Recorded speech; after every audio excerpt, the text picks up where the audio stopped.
Good morning. Today is Monday, and I have an appointment later, but I wanted to start here where I left off nearly a year ago. My nose is itching, my hair is irritating me. Don't pay attention to how I look because I have no makeup, and my face is a little bit broke out because of some stuff that I used on my face. And I'm not liking it too well, but there's nothing I can do about it at the moment, so I'll just leave it. A year ago, I wanted to start vlogging. I didn't get very far. I made one little bitty short clip, and then it stopped. Number one, I really wasn't too sure of what I was doing. It's like, oh, this is so exciting, and I really wanted to do it. And then something happened. You see, many years ago, I met my birth grandmother. I found her about 12 and a half years ago. And I'll have to share with you sometime the story of how I did find her because it is an awesome story and I want to share that. But today, I will just tell you that in 2014, my grandmother lost her husband. They'd been married for 36 years, 35 years. And they were really in love. And he took such good care of her. She didn't have to want for anything.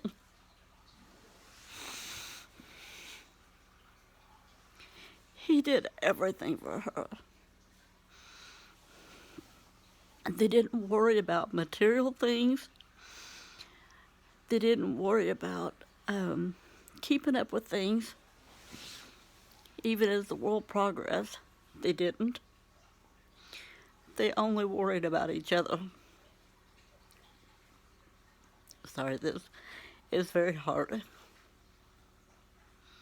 Anyways, she lost him, and things became very hard for her. Keep in mind, she was a feisty one. She had so much spunk in her for her age. And I don't use a lot of swear words, but I'll just tell you, she would go around saying, one of these days I'm going to kick your ass. And like I say, I don't use a lot of swear words. So we would tease each other about that. And she was as short as I was. So I would always tell her, you can't get your leg that high. Surprisingly, one day while she was in bed, because she didn't move too far from her bed because of her health, she swung her leg over and she got me. She never did let me live that down, and I love it. It's a memory that I'll never, ever forget. It's right here, you know. Anyways, as time went on without him, physically she became worse. She had a lot of health problems. And then something worse. Dementia. I don't know who knows a lot about dementia and who doesn't, but I'll just tell you, it's ugly. It's a nasty, horrible thing to have to see your loved one go through. It robs them of everything that they've ever known. You see, she could remember things from way back when. She could tell you so much history. She could remember way back. She could tell you who was who. She got things a little bit mixed up sometimes, but for the most part, she didn't. She knew that history like the back of her hand. But when it came to just like everyday things, she couldn't keep up with that at all. And you would never know it by the way she acted. She covered it, not really covered it, but you just couldn't tell it. And it was hard for us to recognize. We didn't know it. Not until other things started happening that was harder. And I had home health care for her many, many times, and then one home health care nurse came out who had lots of experience with this. I was so grateful for her because she recognized it right off the bat. And because she had that experience, it's what she dealt with on pretty much a daily basis. And I got so much information from her about the disease, how to deal with it, what to do, what not to do, because there is ways to handle it, and things that will make it better, things that will make it worse. Lots of people don't understand that, but it is the truth. And it got very difficult. Some days were better than others. Sometimes you just didn't even know it at all. And other days it was very transparent that that's what we were dealing with. And then some other things happened physically. And she had been in a hospital. And the best thing to do was try to put her in rehab. She didn't want it. I didn't want that for her, but it was the best thing for her at that moment, so that's what we chose. A lot of people don't understand that, but it was what was in her best interest at that time, and so that's what we did. And she had some fun there. She wasn't crazy about it all the time, but she made it through. After coming out of the nursing home, things kind of went downhill from that. She ended up with some other things that were hard to deal with physically, as far as her health.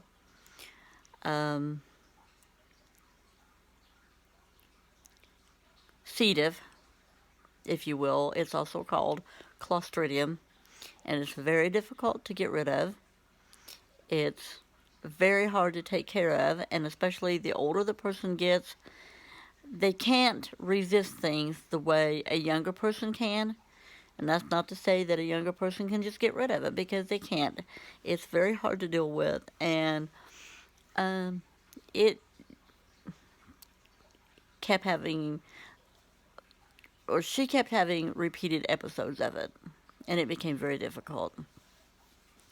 Her health started to rapidly decline. Home health nurses came out, and then it just became to the point she got weak. She got so weak. There were times she wasn't as weak. When she displayed signs of dementia, she was as strong as an ox.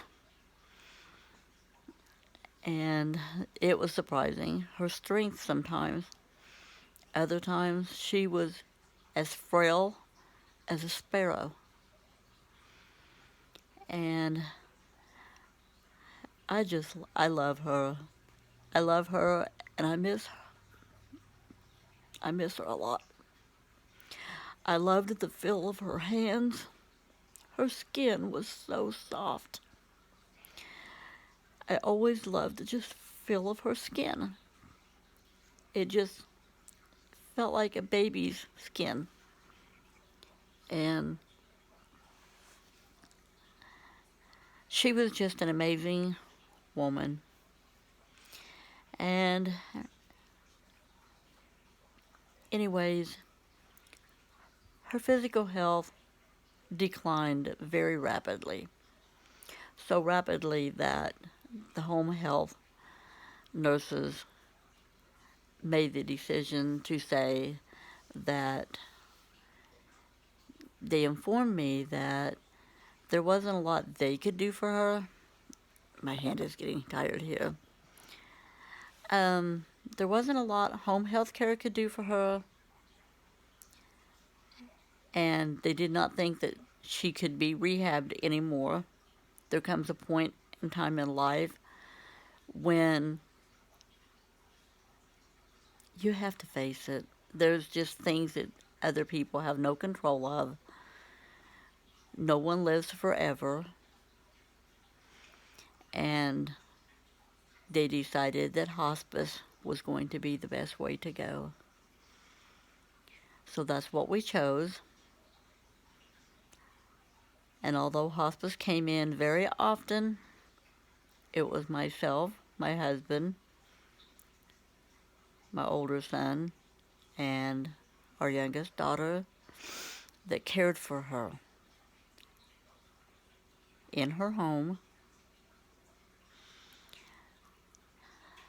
It was very difficult, physically hard to keep up with, emotionally. It rips you inside just seeing, because she got to where she didn't want to eat, she didn't want to talk,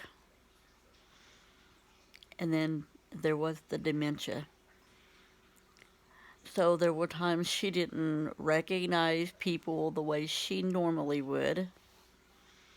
She still had her spunk about her through it all, though. I will say that. For the most part, I don't think she ever lost that spunk. She was, like I say, a feisty one. And that's just what made her her. But,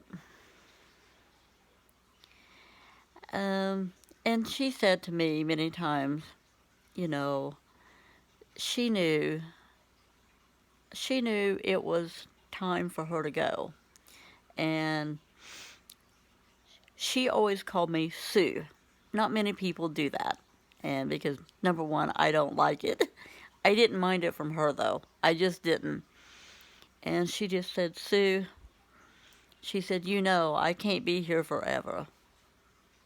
I have to go see Dave. And she called him her old man. Not old, but old.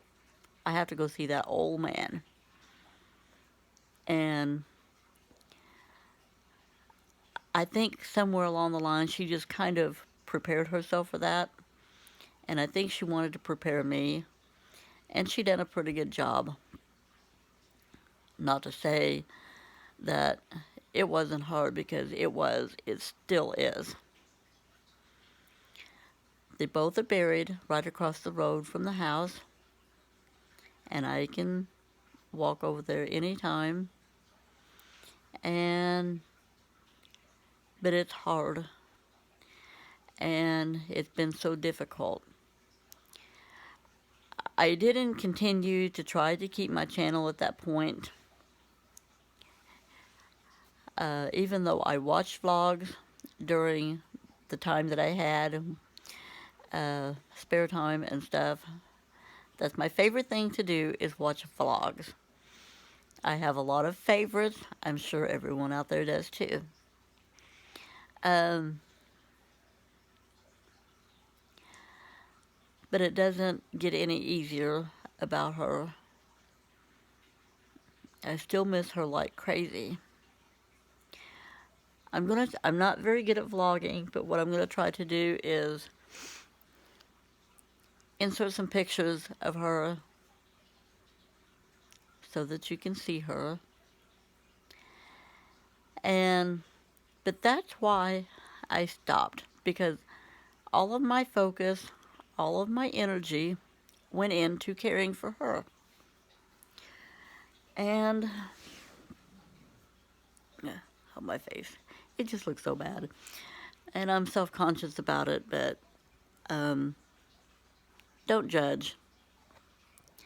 And because I'm going to be me. I'm going to try to get this vlogging thing off the ground. But you're going to see me without makeup. You're going to see me not fixed up, because I used to be a dress-up person, and now I'm not so much. And I would never even go outside the house without makeup. When I was a teenager, I hardly would even get the mail without makeup. I just didn't like going outside without makeup. But I'm okay with it now. And, anyways, I did just put all of my focus and my energy into taking care of her, and that's why I stopped. I'm getting notifications on my phone of things I was reminding myself to do. If you're like me, you forget to do things, and I've got phone calls to make and things I need to do. I have to go get my port flush today. I have a port. It's on the left side of my chest. I'm not a cancer person. I just have a lot of physical issues, and a port was placed, I think in 2009, I think, maybe a little bit later. I can't remember. I've had a lot of surgeries, and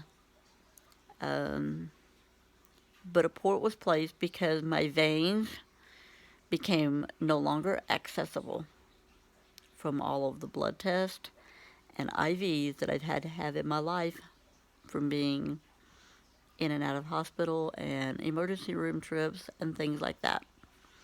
So I have to get the port flushed once a month to prevent the chances of clotting, and it doesn't take very long.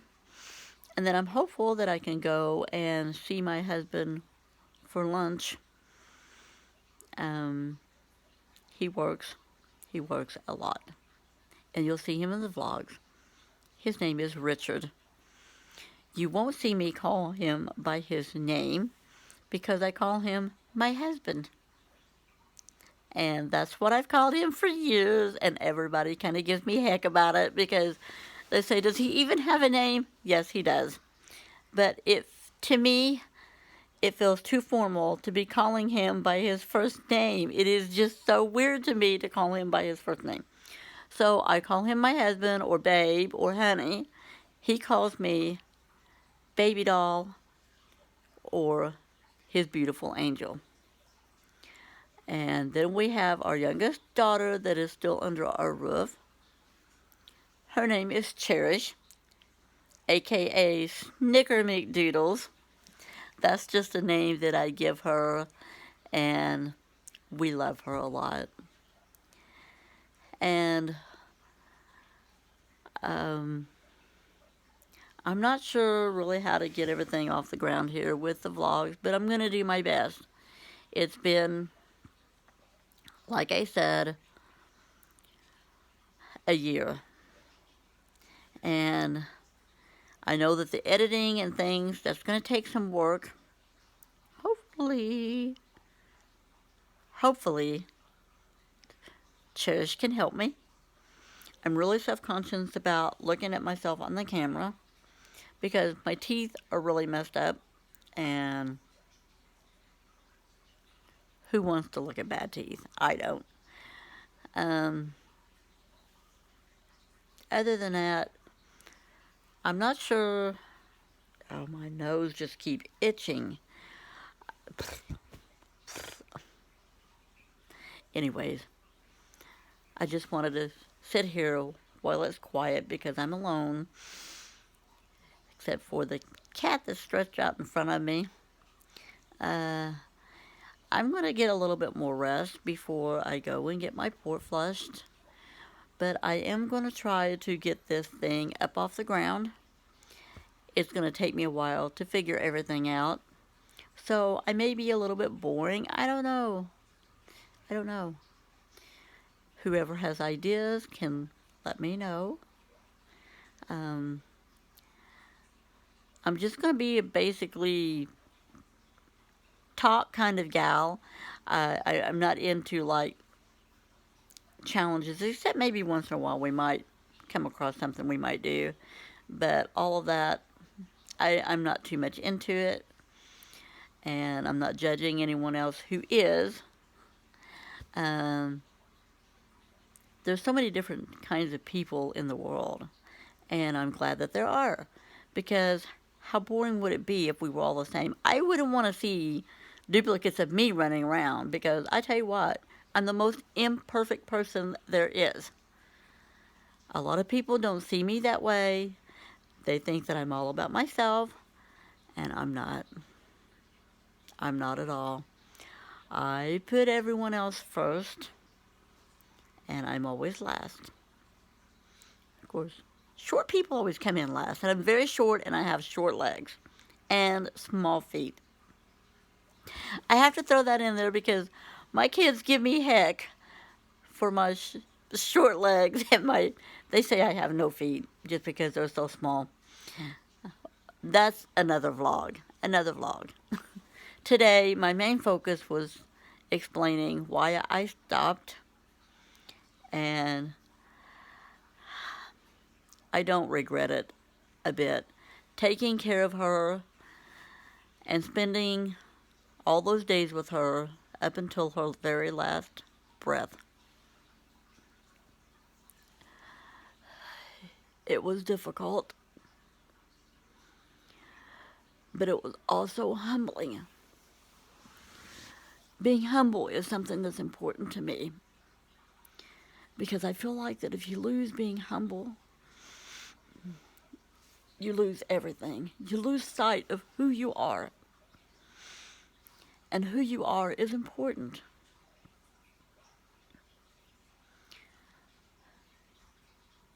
You never know how much impact you have on somebody's life. You never know. You don't know how you're affecting someone. You never know when they're watching you and paying attention. Sometimes you might think that they're not, but they are. You're affecting someone's life, whether it's a positive way or a negative way. And I wanted to be positive. I don't like negativity, although it's around us. It's completely unavoidable. You will see negativity every single day in so many ways. But if I can avoid it, I do. And I certainly don't want to be a negative person. I want to be positive. And I want to stay humble. And I want to be kind and do good.